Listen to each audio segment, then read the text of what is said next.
Hi, welcome to my YouTube channel. This is the final part of this 4-part series called Emotional Cheating. The title of this part is How to Protect Your Marriage or Relationship from Emotional Cheating. Just check the video description or on your screen for the links.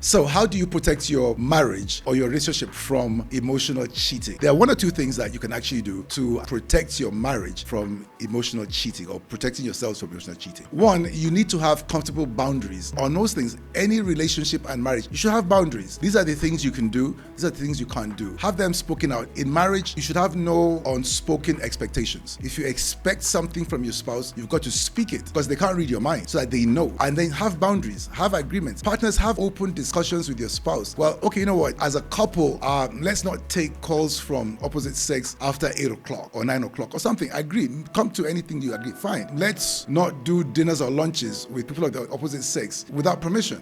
Fine. Or let's not do whatever it is. Feel free. But talk about it. Have the boundaries out there. Now have the boundaries out there, and then try to implement them. And that's important because you've spoken about it. You've set the boundaries. It's very easy now to know when I'm going off and when I'm on track. So do that, set boundaries and have open discussions with yourselves. Don't be afraid of bringing stuff up. You can't be in a marriage successful with anybody that you're afraid of talking to. Sometimes I think women, you're afraid to talk to the guy. Maybe you're even still dating the guy, but you're afraid. That fear thing, no. If it comes to your mind, just be respectful. Be very respectful, be honoring, honor your spouse, but say what's on your mind. Say what's in your mind. Have a discussion, come to an agreement. There are no gray areas. You know where you are, you know where you're going, and there's just clarity and there's peace. The next thing you want to do is be available to your spouse emotionally.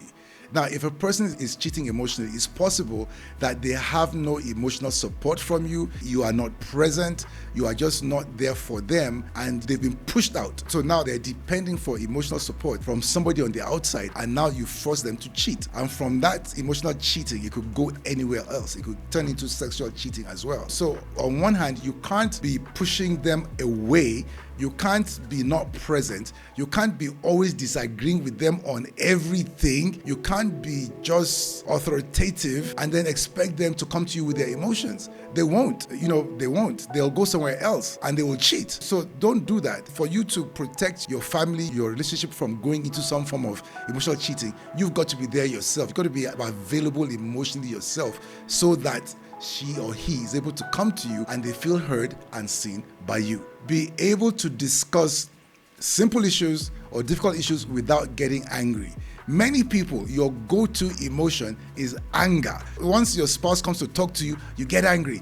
There are some sensitive issues, there's some hard issues that your spouse would love to come and discuss with you because they love you and you're the closest person to them. But they've tried it before many times, and each time they come to you, what do? You get angry.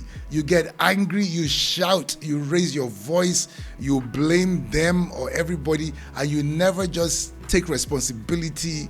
You don't give them the opportunity to express themselves. Now, of course, they're talking to somebody else outside. Of course, they're more comfortable talking to somebody else about what's going on, and you've pushed them out, and now they're cheating emotionally. And it's your fault. Is it your fault? Yes, it's your fault. So be available. Be a good soft landing for your spouse to come to and discuss whatever it is. Your spouse should be able to say, this guy harassed me today.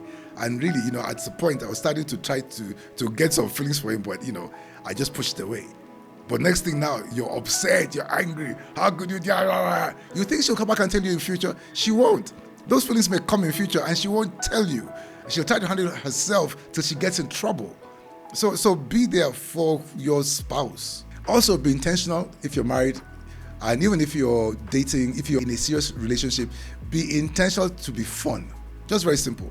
Be intentional to be fun. I've seen some overly serious people where you are just so serious, like the whole problem of the world is on your head. You are just there trying to solve everybody's problem, and you're just serious. Don't be. Nobody wants to live with an overly serious person and not romantic. No matter what your background is, wherever you come from, go and learn about some romantic activities or actions or words. Learn your partner's love language and do it intentionally. No matter what it is, you're able to actually do it and be fun. Don't take yourself too seriously. Sometimes people take themselves too seriously. Make fun of yourself. Allow people to make fun of you. Make fun of other people. Be fun. Go and read books on jokes and let somebody teach you how to be fun. But I believe that anybody can be fun. Stop saying this is who I am. That's not who you are. That's just, you are a product of your environment and the exposure that you've had. So don't say this is who I am. Saying this is who I am is putting a limitation on your growth and your transformation. And don't do that to yourself. You can actually be a very fun person. If you're fun and easy to talk to, your spouse will not cheat on you emotionally. If they cheat on you emotionally, then, at some point in time, you may be pushing them away. Learn to respect each other. Respect each other and you honor each other. So important in marriage. Honor yourselves, respect each other. You will always attract yourselves. Honor, respect, and serve each other's consistently.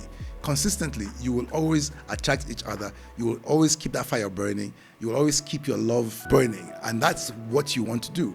So make sure that you honor yourselves, you respect yourselves, and you just serve yourselves. It's very, very important. And also, get over hurt and pain quickly. Offenses will always come. Offenses will come. So don't hold on to offenses. Be intentional not to take offense. Be intentional to let things go and move forward. You're attempting to be married for a lifetime. It's a long journey. It's a long distance journey. So you don't want to carry weight. Don't take offense. Let things go and discuss issues. If there's an issue, talk it through. Talk it through till it's done and put it away. Handle issues, put it away. Don't despise or don't belittle the things that your spouse brings to you. It may be unimportant to you, but it's important to them. That's why they came to talk to you. So know that if your spouse brings something up to you, it's because it's important to them. It may not be important to you, but do not treat it as unimportant, because if it was unimportant, they wouldn't bring it to you. So there are many times I see spouses where one person brings something up and the other person says, well, that's nothing. That's just, you just discount it. You just do as if it's nothing. And that person just feels like unheard and unseen. And it's not a good feeling, and it could push them away. Lastly, learn how to handle conflict in your marriage in a very healthy way. There can be conflict. Like, disagreements are common and normal in marriage. Fighting is not normal in marriage. I'll say it one more time, because many people think fighting is normal. No, may you never marry a fighter, because it's not going to be easy. Fighting is not normal in marriage. We can disagree.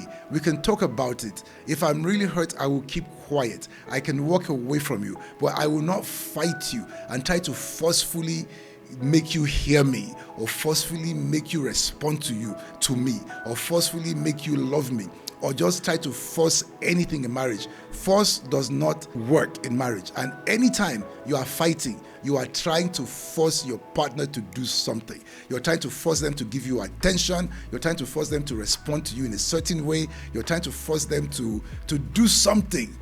And that's why you're fighting. But fighting does not work. Let me ask you this. What does winning a fight in a marriage look like? I'll say it one more time. What does winning a fight in marriage look like? Where you have won, and this person that you claim to love has been defeated by you. What does it look like? So tonight, when I come to bed and I'm trying to get something going with this person, this defeated person that I defeated so violently just a few hours ago, how can the love flow? How can anything happen? So let's realize this. There is no winning in fighting in marriage. So you shouldn't engage in fighting. If there's a disagreement in marriage, know this: you can never get everything you want. In a marriage, you can never get everything you want. So guess what? You get some of what you want, most of what you want, but not everything, which means you're always ready to compromise and negotiate. So if your partner is asking for 10 and you are at 6, you step up to 8. Let him or her step down to 8. Now you're both at 8. That's equal. And at equal, you're in agreement and things are working. So that's how it works. So knowing what you know now, I believe that emotional cheating is banished from your household. is banished from your marriage and your relationship because you know what it is, you know how to stop it, you know how to find out, you know everything that you need to know. Marriage is more knowledge driven than it is love driven.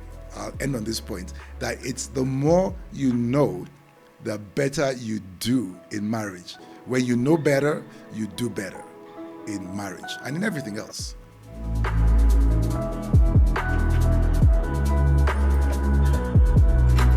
Okay, tell me what you think about emotional cheating in the comment section. Thank you for watching, subscribe and share.